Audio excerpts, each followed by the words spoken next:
I had always admired my grandfather's courage. He had fought in the war on what we nowadays think of as the wrong side, but he had never been a believer in the cause. Sometimes a rifle is pressed in your hand, and your choice is to either fire and worry about being shot from the front, or not to fire and be sure that you'll be shot from behind. He was young when he was drafted, barely 16. Before he left, he gave his first kiss and a promise to a girl. She waited 5 years until the end of the war, surviving on just 5 or 6 letters that she kept as treasure. The war ended, but even the defeat was celebrated. Not openly, but in the hearts and eyes of the people. People never wage war. It is politicians that wage war. No soldier that ever stood in the line of a rifle believes that war is heroic.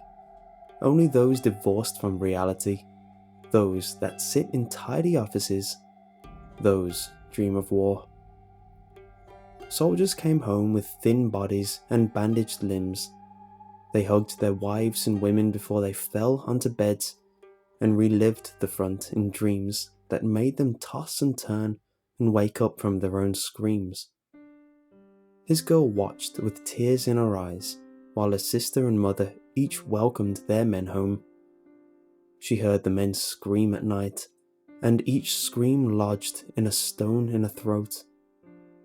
She prayed that the man she had kissed did not have to scream, and then she prayed that the man she kissed was still alive enough to scream. Then she prayed for forgiveness for her selfishness.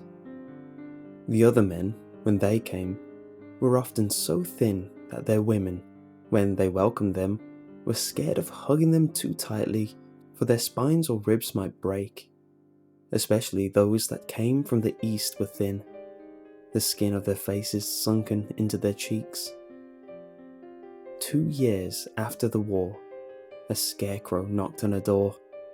An old man, 40 at least, the arms thin like bare bones, a hard and dirty beard that had long stopped growing for want of nutrition, and his skin a grey with blue and black patches. His lips stretched into a black-toothed smile. She stepped back into the house. The door was closing fast. "Wait," he said. "It's me." Even after a hot meal and shower and shave, she still recognized nothing except his eyes and the shape of his nose. It took 2 weeks before she thought that he was true, and another 2 before she was sure. Sometimes, on those days where she took him along to the market, the sellers called him her father. The man in the leather chair had to ask her twice, and then demand another witness to make sure that he was the man he claimed to be, and not his father or uncle or another older relative. The war had stolen his youth. When my grandfather spoke about the war, he never spoke about his experiences. He spoke in the abstract, the way you speak about a movie or a book, not even the way you speak about history. They were overrun, hundreds of kilometers. There was no resistance at all. The general winter, as the Russians called it, attacked. The troops still got further. There were villages, poor people. It wasn't a choice.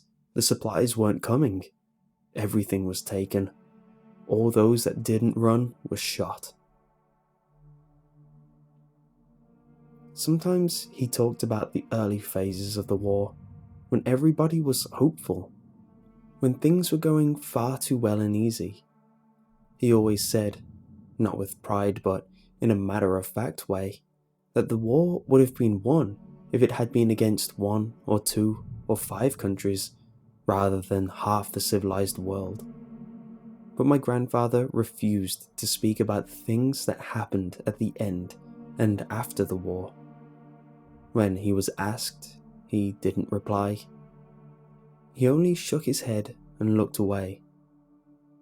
My grandmother said that she heard strange things when he was asleep. She heard him begging for food and water, for a blanket. She heard him beg, that someone stop. She heard him beg that someone let him go. She heard him beg for forgiveness. As long as I can remember, I asked my grandfather about the war. Despite his warnings, for me, those were stories of adventure and courage. I only heard when he spoke about trenches and gunfire, not when he spoke about catching rats for food and drying puddle water in trousers so soiled that it was better to rub them clean with mud and dry them in the rare amounts of sun than to leave them as they were. I didn't understand that my questions hurt him, that I forced him to relive a time that he would have given an arm to forget. And yet, all those times when I made him tell stories in his odd, unemotional and descriptive way, he refused to speak about the end. Once, I baited him enough to say that he did not remember how he got home, sometimes riding on trains and sometimes by foot, but always just following the direction of the setting sun until he stumbled upon street signs that he finally could read. He came from far in the east, places he either did not remember or did not want to remember. And every time I asked, his stories ended with a village that they pillaged, where they condemned men and women and children to death because they themselves did not know how else to survive.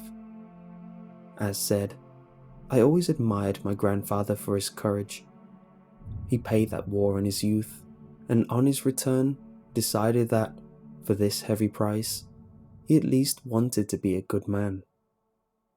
I could recount countless times when I saw him, an old man by then, chase down young rascals that had egged a house or stolen a handbag. He jumped in when neighbours needed help. He passed a burning house and thought he heard a child caught still inside.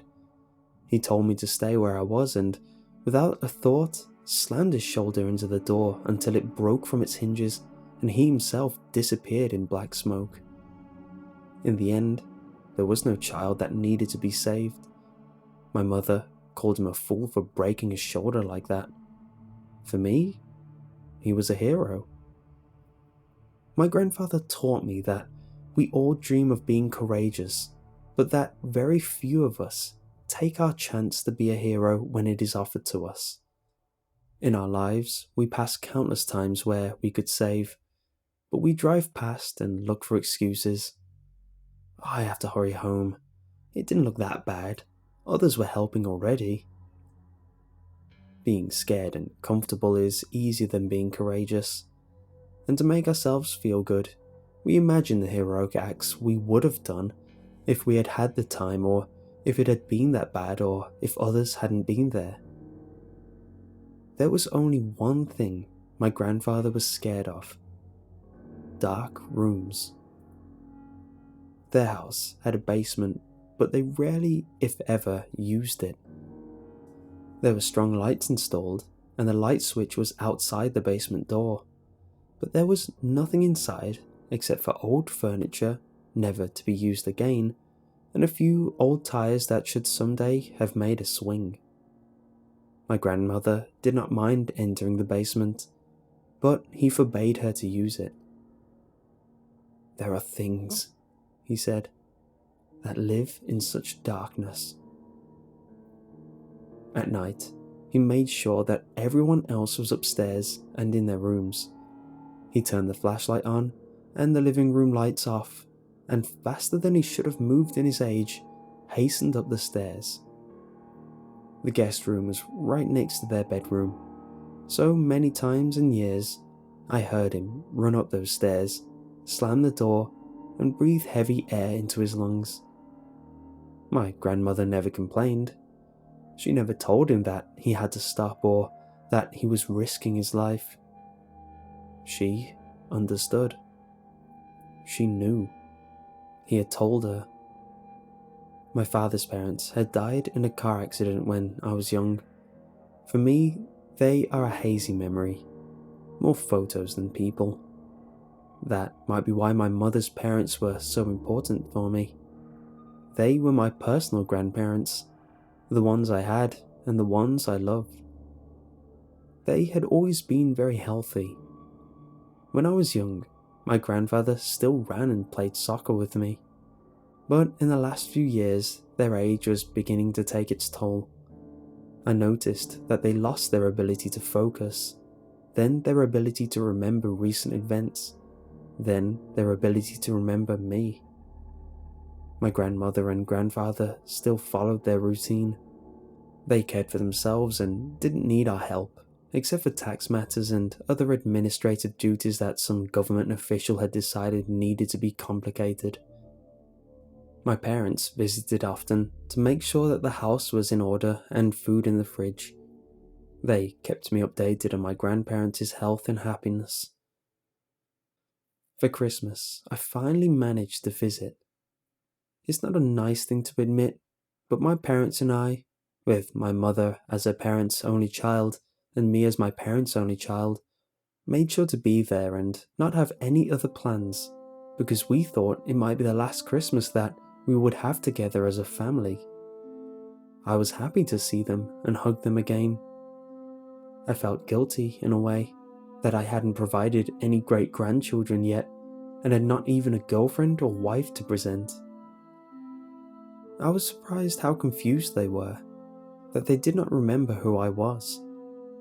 My grandparents did not seem to remember my parents' names either, but they still recognized their faces.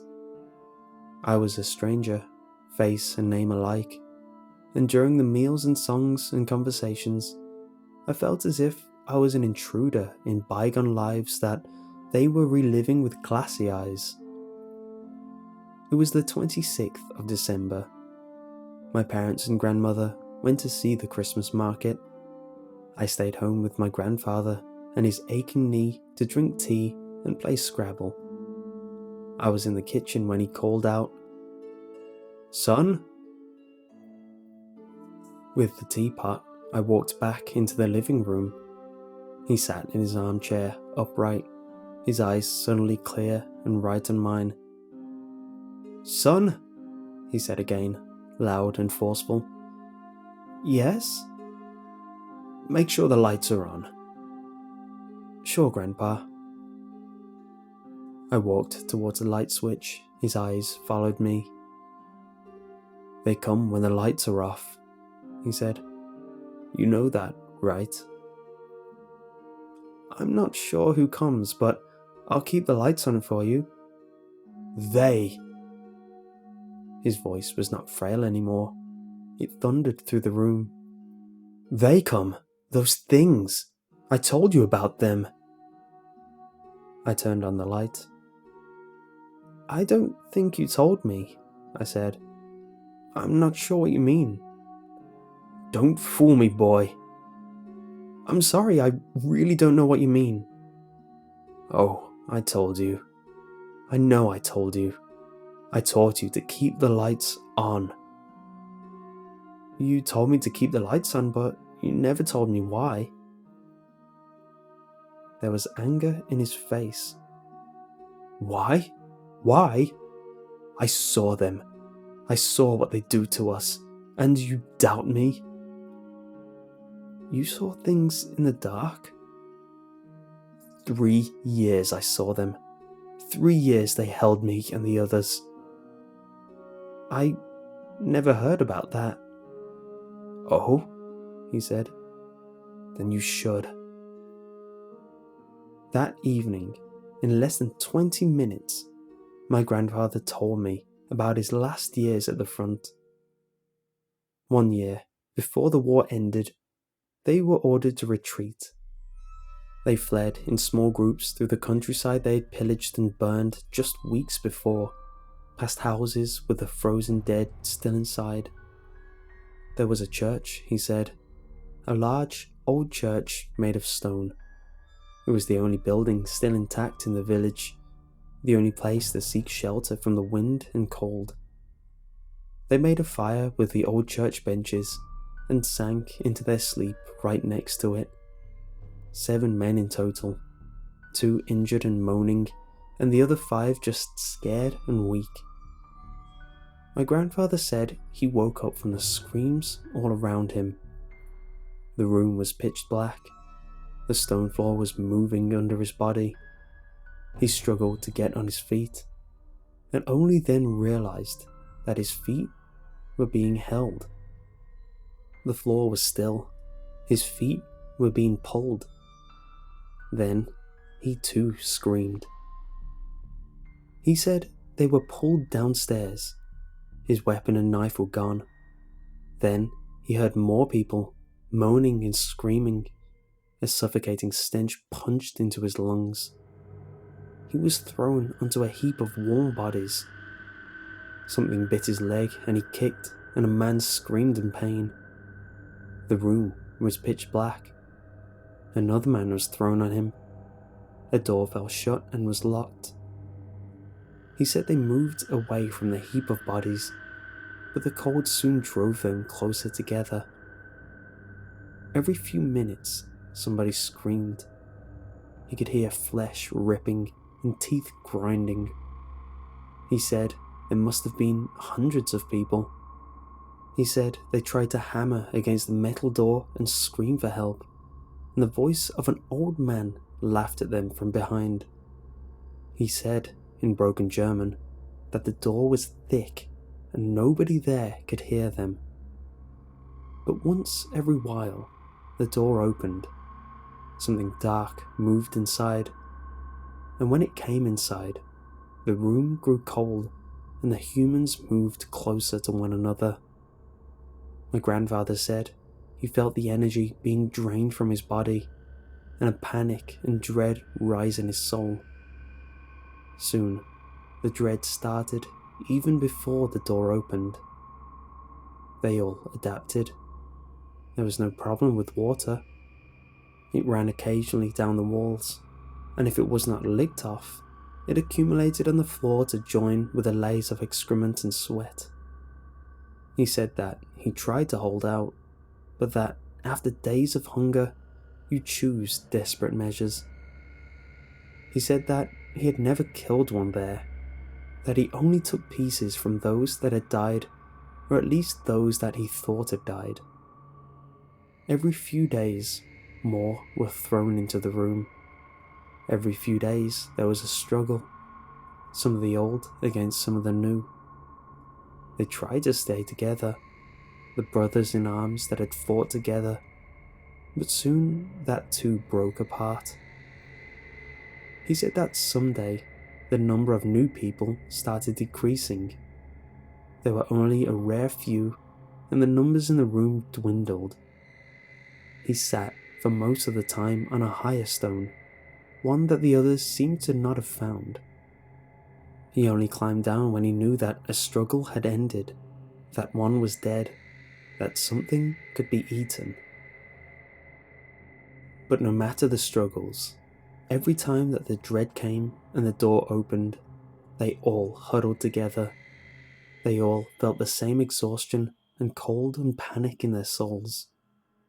And then, one day, long after no more new people arrived, when only 3 or 4 of them were left, there were footsteps outside. He was scared because he didn't feel dread. The door opened, and a man with a torch stood there. A gun fell from his hand, and his mouth opened, and he ran and scrambled up the stairs, and he threw up while running. The door was open. There was a glimmer of light from upstairs. That was how my grandfather left. He said he didn't turn to look who or what he left behind. Something behind him scrambled up the stairs too, but he was the first to get out, and he was the first to reach the forest and eat grass and bugs and other things he found close to the ground. He found a piece of cloth first, then a rotten uniform on a corpse, and later, when he had scrambled far enough, and when his strength returned, he found a village and stole a dry uniform from a laundry line and a bag of potatoes from the same place. "I don't know what they are," he said, "but they live from the warmth and spirit we leave behind." I nodded. "They live off us," he said. "Do you understand? They need you to exist. They want to catch you. They want to drain you. They want you to forget about the light." "The light?" I asked. "Yes," he said. "The light. They held us in the darkness. 3 years they drained me and lived off me and made me do things I don't even want to think again." He cleared his throat. "And," he said, "I know what dread feels like. It is not like any other. It is at the core of your being. You feel it in your spine and back and gut. 3 years I felt it, and after that, it never went away." "It never went away?" "Of course it didn't," he said, "because they always stay. They always wait. They will always be there, consuming what spirit you leave behind, and hoping that one day you become careless, that you forget about the light, and then they strike." I glimpsed outside, where the world was slowly turning grey. "They are here? Right now?" My grandfather nodded. "They wait," he said. "They come and consume what we leave, but they hope for more. They hope that one of us grows careless and ignores the dread. They wait until one of us stays when the room is dark." We sat quietly, his eyes meeting mine. "Okay," I finally said. "Good," he said. He nodded silently, then looked outside. A moment later, his eyes seemed glassy again. "Are you okay?" I asked. He turned to me and frowned. "Who are you?" he asked. It was the last conversation that I truly had with him. Since January, his condition got worse. He talked about dead men. He spoke about hunger and fear. He asked for the girl that he had kissed when he was 16, and neither he nor she noticed that the girl sat right next to him, patting his hand. I loved my grandfather. I miss him. I wish I'd been there rather than a 6-hour drive away, and that I could have taken care of him rather than leave him alone. I wish that it had been me or my parents, and not the girl that waited 7 years for his return that had to find him. But most of all, and I know that sounds cruel and wrong and selfish, I wish that he would have died in his bed or in the hospital during the next day. I wish so much that she didn't have to find him in the morning on the living room floor with the flashlight off and his mouth wide open.